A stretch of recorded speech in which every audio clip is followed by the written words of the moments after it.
I just got home from work and I have a plate full of pizza rolls and a glass of wine. This is adulthood. Cheers. Oh, I love this wine. If anyone shops at Trader Joe's, get their Purple Moon Merlot. It's my favorite wine and it's also the cheapest. It's only like $2. That's not what today's video is about. Basically, we're gonna have a really chill kind of mukbang, but not a mukbang. I just happen to be starving, so I'm multitasking, and this is literally what I have for dinner when I don't feel like cooking, so.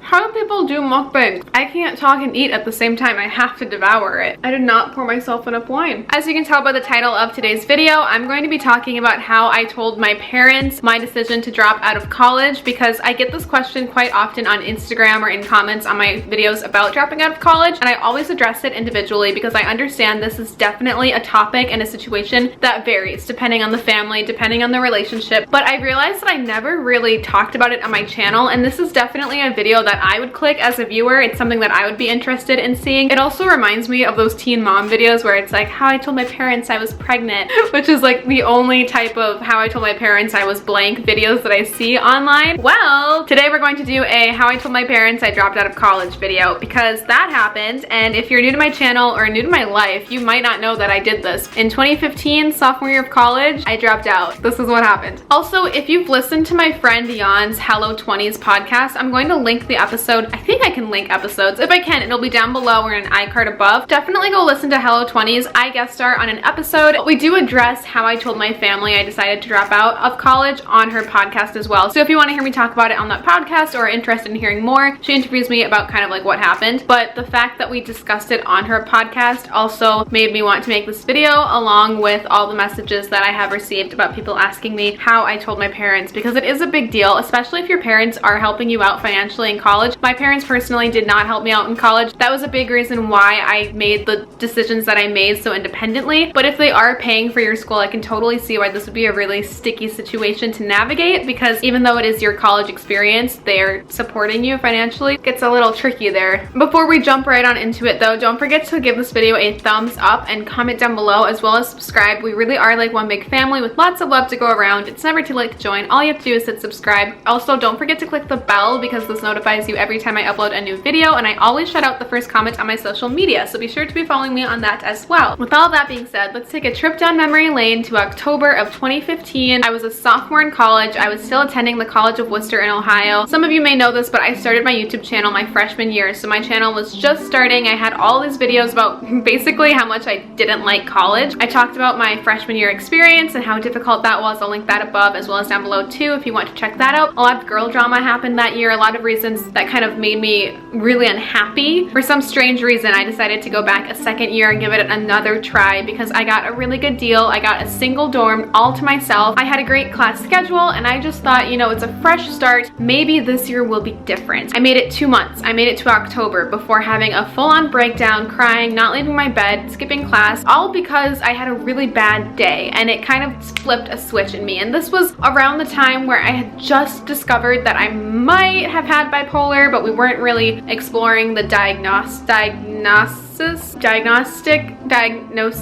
of that quite yet. And this is one of those moments where I can look back and realize, oh, that's where I kind of flipped a switch, where I went from being okay to not okay, and then I didn't know how to get myself to being okay again, because I failed a math test. I suck at math. Like, math is the worst subject for me. So I got literally a 50% on a calculus test. I got a B on an essay, which to me really hurt, because I consider myself to be a strong writer, and I didn't feel like the professor really gave me the time of day. And then I didn't do well on a Spanish oral presentation either. I just had a really bad week, and it wasn't like I failed everything, but I am such a perfectionist when it comes to my grades that I knew I could do better. So the fact that I wasn't doing the best that I could do hurt me, like, on the inside. So I got all these tests. I was crying in my bed. I jumped to intense conclusions. It's something that I have worked on in therapy, and it's something that I've just noticed growing up. Like, when something bad happens, I don't really think about all the steps that you can take to fix it. My mind jumps to the furthest extreme. I don't even know how to say an example without being morbid, but like, if I'm sad, and I've gotten so much better at this, but thinking back to like in high school when I was dealing with a lot more mental health, if something happened where I was sad, I didn't really know how to fix it. I just went straight to like, might as well just end it all type of mindset. So with school, it kind of trickled over. So I had a really bad day, my grades were affected, and I just thought, gotta drop out, you know, like there's no other explanation. And so that's where my mind went originally. But the fact is, is I've been wanting to leave that school for over a year at this point, and I was so unhappy, and I no longer felt like my unhappiness was validated by the fact that it was a full ride, because my mental health should be a priority. Like, my happiness needs to come first, and I just wasn't happy. I wasn't happy with my life. I didn't see myself surviving the school year. Like, it got to that point. October came around, literally the week of hell with all those midterm grades, and we had fall break. So I went back home to Minnesota for a week, and let me tell you, the bipolarness is real. Like I just said, I spent all day crying. I was so depressed, so sad at school. I flew home to Minnesota, and we had one of the warmest weeks in October. Like, it full on felt like summer. I was driving around the lakes. I was so flippin' happy, like ecstatic. I felt on this high all week because I was home, I was escaping my problems, I was shopping, the sun was out, I got to see my mom, I got to see this Tinder boy that I was madly in love with at the time who didn't really care for me at all. Yeah, that happened. So I was just riding this high of being home. I was being impulsive. I got my nose pierced. I dyed my hair. I cut my hair. I was just having a ball. I went out with my high school friends, and I just realized how happy I was at home, how much I missed everyone and everything. I missed my family. I missed my friends that were here. I missed feeling like I belonged somewhere. I kind of knew this going into fall break, but once I was actually home, I knew for sure what I wanted to do. Like, I left for fall break from Ohio thinking, like, I am not coming back. Like, I'm only coming back to pack up and leave for good. As soon as I got home for that week of fall break, I was like, yeah, there's no way. Like, I can't go back. I kept my family in the dark. I did not tell them I was thinking about this. I didn't tell them I was going through any of this. To them, I was just at college. My entire freshman year, I kept telling people, like, I think I'm going to drop out. I think I'm going to transfer. And every single mentor that I had, every single adult in my life was telling me, give it a try, Makayla. Like, maybe you should wait it out. Like, I know it's hard, but, and giving their input. And I didn't want that this time because I knew I had made up my mind. So when I told my parents, I wasn't really asking them, I was telling them.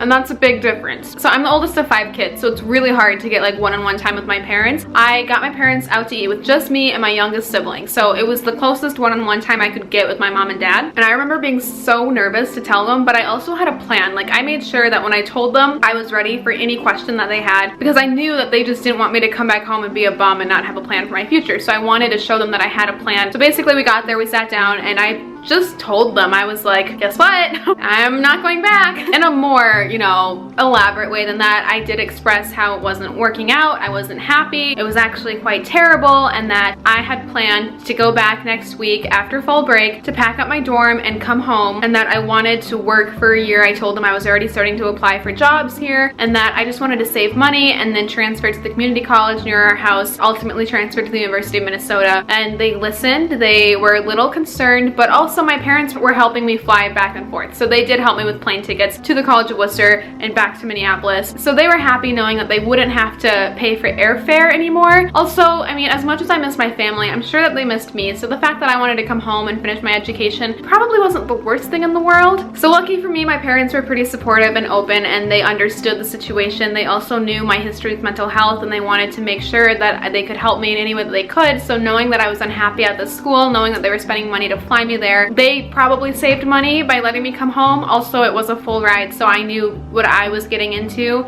if I decided to go to school in Minnesota, because now, I mean, I graduated at this point, and I see the loans that I need to pay, and they're a lot. So that is a price that I paid by making the choice to come home. But my biggest piece of advice, and definitely the thing that I focused the most on when telling my parents, is I wanted it to be clear that I was not looking for their advice. I was not asking for their permission. I was telling them what I was going to do, because my mind was made up. I had already started making plans. It was going to happen. And to follow up with that, I needed to make sure that I could show them that I had a plan, that I was thinking this through, that I wasn't just dropping out to drop out. You know, it was like, I'm gonna take a year off from school and do this. And that was super important from like a parent's perspective. I can totally understand why they would be concerned and would want to make sure that you're thinking this through. So that is kind of my story on how I told my parents that I was dropping out of college. I tried to make sure that I was level-headed and that I had a plan and that I had thought through everything and that it wasn't an impulsive decision. Ultimately, I never wanted to leave to go to that school anyway. I kind of felt pressured and forced, like I didn't have any other option because it was a full ride. So like I would be stupid to not take that opportunity. Not like money can't buy you happiness, but money doesn't equal happiness, if that makes sense. So the fact that I was there on a full ride, I